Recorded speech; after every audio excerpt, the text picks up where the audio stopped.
ಈ ಧ್ಯಾನ ಇದು ನಿಮಗೆ ಕೈಗೂಡಬೇಕಾದರೆ ಯದೃಚ್ಛ ಲಾಭ ಸಂತುಷ್ಟತೆ ಬೇಕು. ಇನ್ನೊಬ್ಬರ ಮುಂದೆ ಕೈ ನೀಡಿ ಬೇಡಿ ಬದುಕುವ ಬದುಕು ಯಾರಿಗಿದೆ ಅವರಿಗೆ ಧ್ಯಾನ ಕೂಡಲ್ಲ. ನೀವು ನಮ್ಮ ಮಂತ್ರಾಲಯ ಪ್ರಭುಗಳ ಕಥೆಯನ್ನು ಶ್ರವಣ ಮಾಡಿದರೆ ಕೇಳಿದರೆ ಗೊತ್ತಾಗುತ್ತೆ. ದೊಡ್ಡ ವಿದ್ವಾಂಸರು ವಿದ್ಯೆಯನ್ನು ಎಂದೂ ಉದ್ಯೋಗವನ್ನಾಗಿ ಮಾಡಿಕೊಳ್ಳಿಲ್ಲ, ಯಾರಲ್ಲಿ ಎಂದೂ ಏನೂ ಕೇಳಲೇ ಇಲ್ಲ. ಅದಕ್ಕೆ ಅವರು ಕಣ್ಣು ಮುಚ್ಚಿದಾಗೆಲ್ಲ ದೇವರು ಕಾಣ್ತಿದ್ದ. ಅಪರೋಕ್ಷೀಕೃತ ಶ್ರೀಶಃ ಸಮುಪೇಕ್ಷಿತ ಭಾವಚಃ.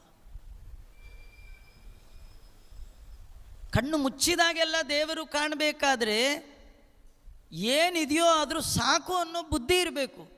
ನಮಗೆ ಜನ್ಮದಲ್ಲಿ ಆ ಬುದ್ಧಿ ಬರಲ್ಲ ರೀ.